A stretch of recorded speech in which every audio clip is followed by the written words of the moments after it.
നമസ്കാരം. ഉത്തരത്തിലേക്ക് സ്വാഗതം.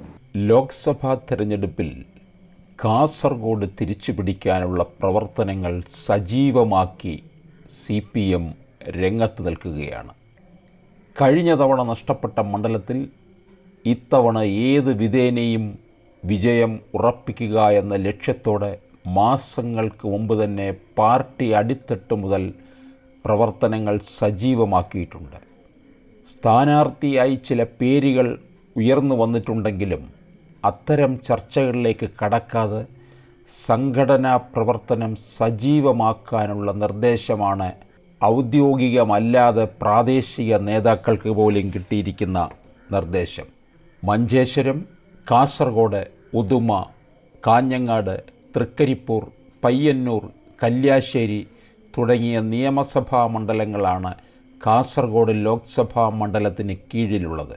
നിയമസഭാ തെരഞ്ഞെടുപ്പിലെ കണക്കെടുക്കുമ്പോൾ CPMന് അവിടെ ആശങ്കപ്പെടാനൊന്നുമില്ല. 7-ൽ 5 മണ്ഡലങ്ങളും ഇടതു മണ്ഡലങ്ങളാണ്.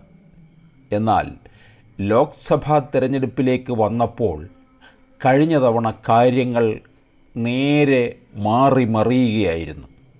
മഞ്ചേശ്വരത്ത് 745 വോട്ടിൻ്റെയും കാസർഗോഡ് 12,900 വോട്ടിൻ്റെയും ഭൂരിപക്ഷം മാത്രമാണ് UDFനുള്ളത്. ഇടതു മണ്ഡലങ്ങളുടെ കാര്യത്തിലേക്ക് വരികയാണെങ്കിൽ ഉദുമയിൽ 13,332, കാഞ്ഞങ്ങാട് 27,139, തൃക്കരിപ്പൂരിൽ 26,137, പയ്യന്നൂരിൽ 49,780, കല്യാശ്ശേരിയിൽ 44,393 എന്നിങ്ങനെയാണ് ഇടത് മണ്ഡലങ്ങളുടെ ഭൂരിപക്ഷം. അതായത് ലോക്സഭാ മണ്ഡലം അടിസ്ഥാനത്തിൽ കണക്കാക്കുമ്പോൾ ഇടത് ഭൂരിപക്ഷം 1,47,135 വരും. സതീഷ് ചന്ദ്രൻ, VPP മുസ്തഫ എന്നീ 2 പേരുകളാണ് ഇടത് കേന്ദ്രങ്ങളിൽ നിന്നും ഉയരുന്നത്. കഴിഞ്ഞ തവണയും സതീഷ് ചന്ദ്രനായിരുന്നു CPM സ്ഥാനാർത്ഥി. 40,438 വോട്ടുകളുടെ ഭൂരിപക്ഷത്തിനായിരുന്നു CPMലെ KP സതീഷ് ചന്ദ്രനെ UDFന് വേണ്ടി മത്സരിച്ച രാജ്മോഹൻ ഉണ്ണിത്താൻ പരാജയപ്പെടുത്തിയത്. ജനകീയനായ നേതാവെന്നതാണ് ഇത്തവണയും സതീഷ് ചന്ദ്രൻ്റെ സാധ്യത വർദ്ധിപ്പിക്കുന്നത്. VPP മുസ്തഫയുടെ പേരും ചർച്ചകളിൽ സജീവമാണ്. തദ്ദേശ സ്വയംഭരണ വകുപ്പ് മന്ത്രി MB രാജേഷിൻ്റെ പ്രൈവറ്റ് സെക്രട്ടറി ആയിരുന്ന മുസ്തഫ ആ സ്ഥാനം രാജിവെച്ചതോടെയാണ് അദ്ദേഹം കാസർഗോഡ് നിന്നും മത്സരിച്ചേക്കുമെന്ന അഭ്യൂഹങ്ങൾ ശക്തമായിരിക്കുന്നത്. ഇത്തവണയും UDFന് വേണ്ടി ഉണ്ണിത്താൻ മത്സരിക്കുമെന്ന കാര്യം ഉറപ്പാണ്. കാരണം കോൺഗ്രസിൽ സിറ്റിംഗ് MPമാരെല്ലാം തന്നെ മത്സരിക്കട്ടെ എന്നാണ് കേന്ദ്ര നേതൃത്വം നൽകിയിരിക്കുന്ന നിർദ്ദേശം. അങ്ങനെ വരുമ്പോൾ കൊല്ലത്ത് നിന്നുള്ള രാജ്മോഹൻ തന്നെയായിരിക്കും സ്ഥാനാർത്ഥി. ചുവപ്പ് കോട്ട പിടിച്ചെടുത്ത ഉണ്ണിത്താന് തന്നെ അവിടെ കോൺഗ്രസ് വീണ്ടും ഒരു അവസരം കൂടി നൽകുകയാണ്.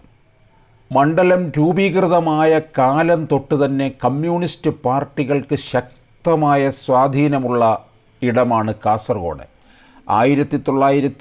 1957 ആദ്യ തെരഞ്ഞെടുപ്പ് മുതൽ 1967 വരെയുള്ള 3 ടേമുകളിൽ മുതിർന്ന കമ്മ്യൂണിസ്റ്റ് നേതാവായ AKG മണ്ഡലത്തിൽ നിന്ന് വിജയിച്ച് പാർലമെൻറ്റിലെത്തി.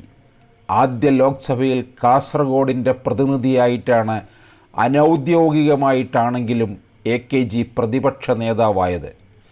1971 മണ്ഡലത്തിൽ ആദ്യമായി കോൺഗ്രസ് വിജയിക്കുന്നത്. ഇന്നത്തെ കേരള കോൺഗ്രസ് നേതാവും അന്നത്തെ തീപ്പൊരി യൂത്ത് കോൺഗ്രസ് നേതാവുമായിരുന്ന രാമചന്ദ്രൻ കടന്നപ്പള്ളിയായിരുന്നു വിജയി. EK നായനാരെ തോൽപ്പിച്ച മണ്ഡലം കൂടിയാണ് കാസർഗോഡ്. ആ 26-കാരൻ കടന്നപ്പള്ളി രാമചന്ദ്രനായിരുന്നു അവിടുത്തെ വിജയി.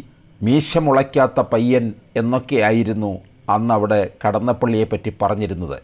ആ കടന്നപ്പള്ളിയാണ് ഇന്ന് LDFനോടൊപ്പം മന്ത്രിസഭയിലുള്ളത്. 1977 മണ്ഡലത്തിൽ വിജയിക്കാൻ രാമചന്ദ്രൻ കടന്നപ്പള്ളിക്ക് സാധിച്ചു. എന്നാൽ 1980 രാമണ്ണ റായിലൂടെ CPM മണ്ഡലം തിരിച്ചു പിടിച്ചു. അതിനുശേഷം 2019 മാത്രമാണ് CPM മണ്ഡലം നഷ്ടമാവുന്നത്. 1996 മുതൽ 99 വരെ 3 തവണ T. ഗോവിന്ദനും 2004 മുതൽ 2014 വരെ 3 തവണ P. കരുണാകരനുമായിരുന്നു വിജയി. കർണാടക അതിർത്തി പങ്കിടുന്ന കാസർഗോഡ് പാർലമെൻറ്റ് മണ്ഡലത്തിലെ BJPയും നിർണായക ശക്തിയാണ്. രവീശതന്ത്രി കുണ്ടാറും അതുപോലെ തന്നെ ശ്രീകാന്തിൻ്റെയും പേരാണ് BJPയുടെ സ്ഥാനാർത്ഥിത്വത്തിലേക്ക് കടന്നു വരുന്നത്. BJP ഇവിടെ നിർണായകം തന്നെയാണ്. കേരളത്തിലെ 6 മണ്ഡലങ്ങൾ നോട്ടമിട്ടിരിക്കുമ്പോൾ അതിൽ ഒരു മണ്ഡലം കൂടിയാണ് കാസർഗോഡ്. അതുകൊണ്ട് ശക്തമായ ഒരു ത്രികോണ മത്സരത്തിലേക്ക് തന്നെയാണ് കാസർഗോഡ് പോകുന്നത്.